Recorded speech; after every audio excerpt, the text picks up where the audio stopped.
Welcome to Biz Wire. I'm Joseph Nordstrom in Beijing.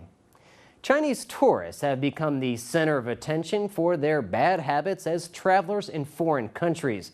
Tales of Chinese tourists' bad behavior have been all over international and Chinese media recently.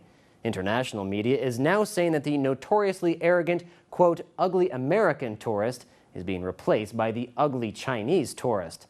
The situation seems so out of control that in May, China's government declared a national convention calling for more civilized behavior of Chinese traveling abroad. ABC News in America reported that the publicity head of the Chinese Communist Party stated that he believes promoting polite tourist behavior will help boost the country's so-called soft power. China's tourism industry leaders have issued new guidelines for citizens abroad, highlighting acts such as littering, vandalism, speaking loudly in public, and not respecting local customs.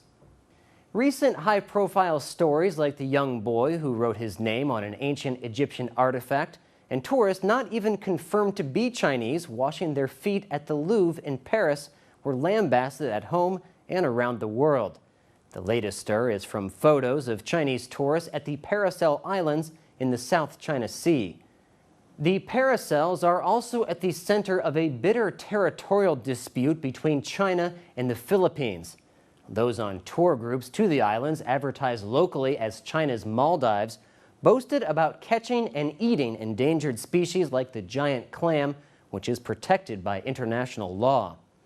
While countries welcome the money Chinese tourists spend, they complain about the chaos big groups create in their wake.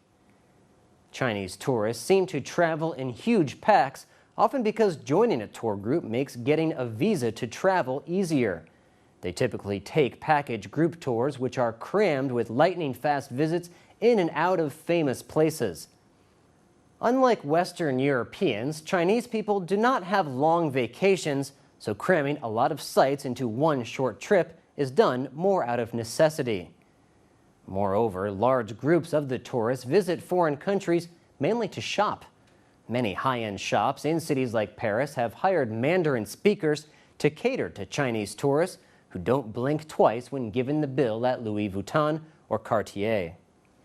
Because of a mixture of import duties, high taxes, and pricing strategy on the part of luxury brands, goods are much less expensive to buy overseas than in China.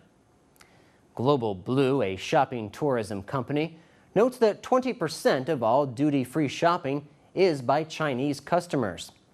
A little perspective is in order here. Prior to 1979, China was completely cut off from ties with the rest of the world. Because of Chinese ingenuity, thrift, and hard work, people are now able to afford to venture outside their national borders. Before casting the first stone, it might be wise to reflect on our own expectations and behavior as tourists and that of our fellow countrymen.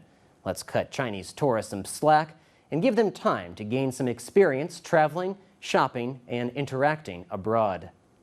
You're watching Biz Wire on the Blue Ocean Network. We'll be right back with more insight into the big picture of China's economy.